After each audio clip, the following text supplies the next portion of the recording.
بسم اللہ الرحمن الرحیم اعوذ باللہ من الشیطان الرجیم بسم اللہ الرحمن الرحیم۔ ناظرین کرام سلام علیکم ورحمۃ اللہ وبرکاتہ۔ میں ہوں آپ کا میزبان سید اسحار حسین نقوی۔ ناظرین کرام، آپ کا ہمارے چینل زینب میڈیا میں خیر مقدم ہے۔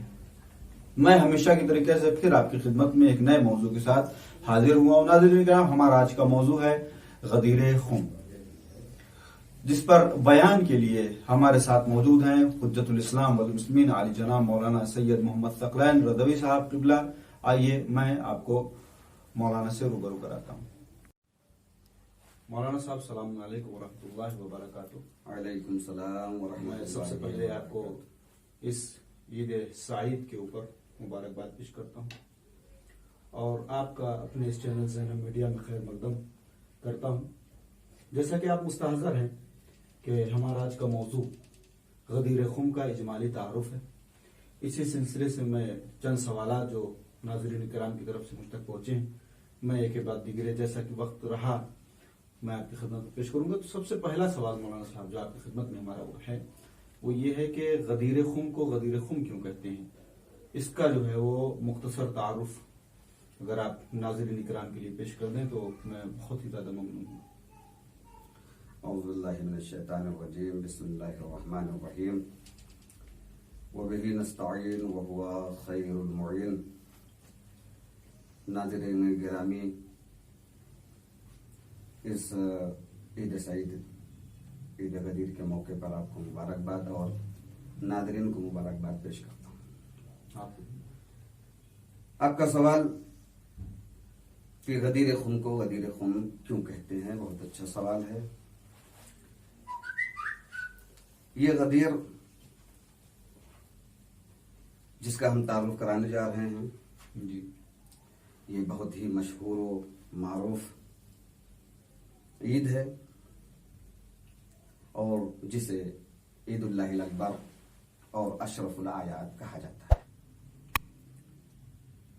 عید غدیر خم کو خم اس لیے کہتے ہیں کہ اگر لغت میں جایا جائے، لغت کے معنی پر نظر کیا جائے تو یہ معلوم ہوتا ہے کہ خم اس جگہ کو کہتے ہیں، اس مقام کو کہتے ہیں کہ جہاں پر رسول اسلام صلی اللہ علیہ وآلہ وسلم اپنے حج کی ادائیگی کے بعد جب مکے سے مدینے کی طرف روانہ ہوئے تو ایک جگہ کا نام ہے جو مکہ اور مدینے کے درمیان ایک جگہ ہے، جس جگہ کا نام جحفہ ہے۔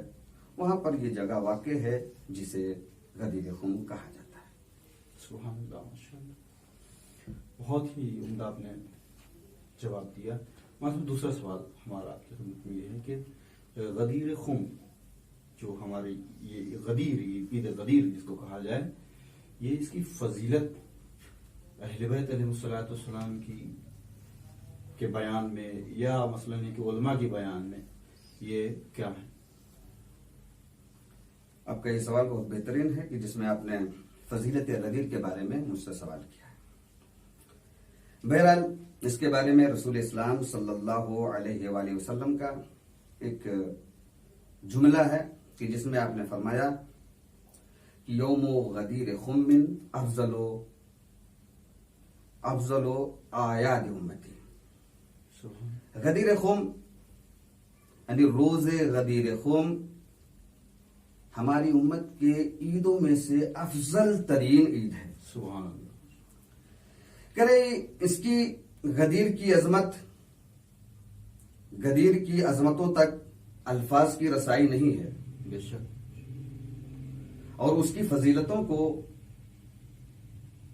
الفاظ کے کوزے میں سمویا نہیں جا سکتا۔ کہ اگر اس کی فضیلتوں کو بیان کیا جائے، اگر اسے صفحہ کرتاس پر لے آیا جائے تو اس کے لانے کے لیے شجرہ طوبہ کی شاخ کا خامہ ہونا چاہیے، اور سلسبیل و تسنیم کے پانی سے گھلی ہوئی روشنائی اس کے لیے ضروری ہے. سبحان اللہ. اور اس میں گل محمدی کی پنکھڑیوں سے کارخانہ شہر علم میں حور و غلمان کے ہاتھوں سے بنی ہوئی دفتر جو دست جبریل سے حاصل ہوئی ہو. سبحان اللہ.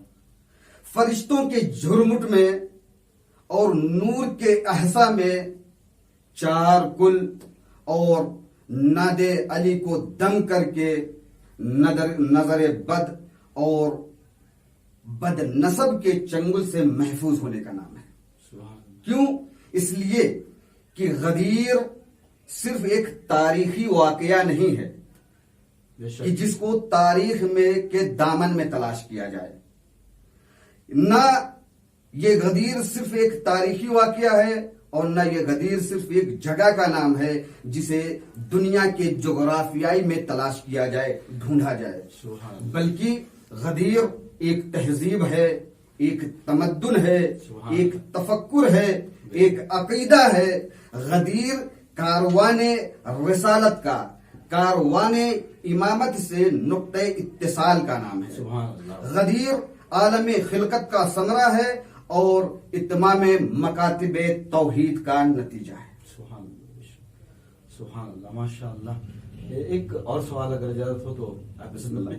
مولانا صاحب، غدیر خم میں جو رسول اکرم صلی اللہ علیہ وآلہ وسلم نے سب کو روکا، آگے جانے والوں کو بلایا، پیچھے رہ جانے والوں کا انتظار کیا، سب کو جمع کرنے کے بعد امیر المومنین طویل خطبہ دیا. اس کے بعد امیر المومنین صلی اللہ علیہ وسلم کو بلا کر سب کے سامنے فرمایا کہ من کنت مولا فہذا علی مولا. یہ امیر المومنین علیہ الصلوۃ والسلام کا ہی انتخاب رسول اکرم صلی اللہ علیہ وسلم نے کیوں کیا؟ کسی اور کا انتخاب کیوں نہ کیا؟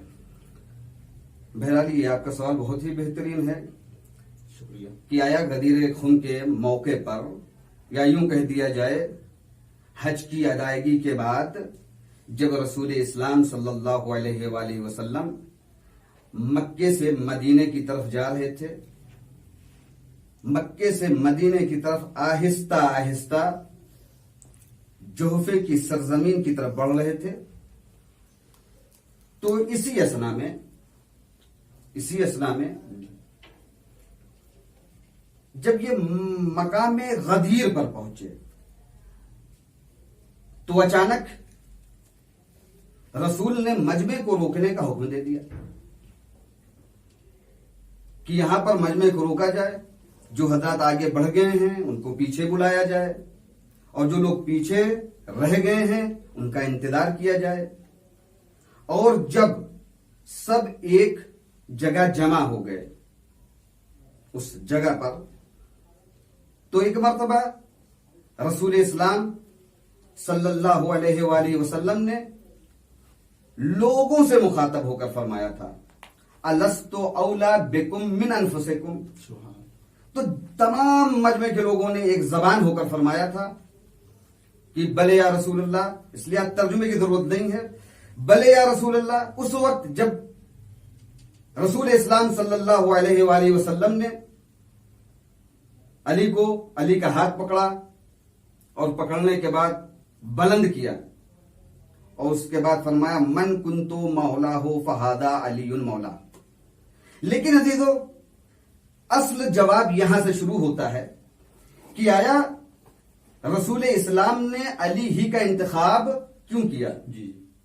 کیا 1.25 لاکھ حاجیوں کے درمیان کوئی ایسا انسان نہیں تھا، کوئی ایسا شخص نہیں تھا کہ جس کو خلافت عطا کی جاتی، جی. امامت عطا کی جاتی؟ خلافت کے اس موضوع کے ساتھ کوئی دوسرا انسان نظر نہیں آیا؟ کہ نہیں. وجہ یہ ہے اس کی کہ جب پروردگار عالم نے پوری انسانیت کے اوپر نظر دوڑائی تو رسول کے بعد کوئی ایسا انسان نظر نہیں آ رہا تھا کہ جو اس کے اندر پیغام الہی کو پہنچانے کا، پیغام الہی کو لوگوں تک پہنچانے کے لیے، یا یوں کہا جائے کہ الہی تبلیغ کرنے کے لیے کوئی عادل، کوئی عمل پیرا انسان ہو کہ جو اسے پہنچا سکے، لیکن پروردگار عالم کی نگاہ میں رسول کے بعد علی کے علاوہ کوئی ایسا انسان نہیں تھا کہ جسے یہ منصب عطا کیا جائے، لہذا پروردگار عالم نے رسول کو حکم دے دیا کہ اے رسول اسے خلیفہ بناؤ۔ سبحان اللہ، یہ خلیفہ بنانا رسول اکرم صلی اللہ علیہ وسلم کے ہاتھوں امیر المومنین صلی اللہ علیہ وسلم کو یہ خدا کا کام تھا، یعنی خدا نے یہ کام کیا تھا۔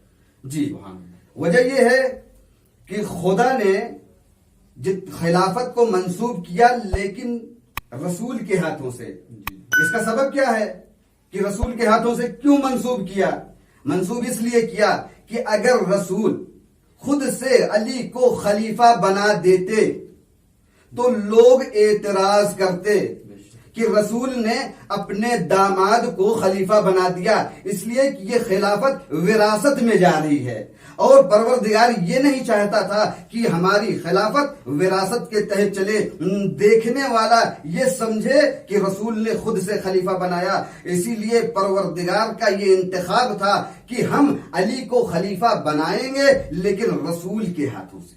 سبحان اللہ، ماشاء اللہ، بہت ہی عمدہ بیان تھا، اور اللہ آپ کو جزائے خیر دے کہ آپ اس روز بابرکت و مبارک آپ یہاں تشریف لائے، اور ہمارے ناظرین کرام کی خدمت میں آپ نے ایک بہت ہی عمدہ بیان پیش فرمایا۔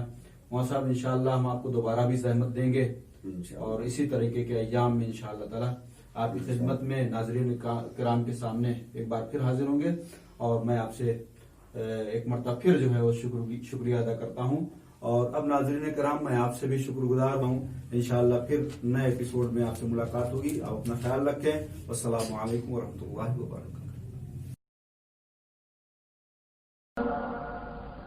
صدق الله العلي العظيم.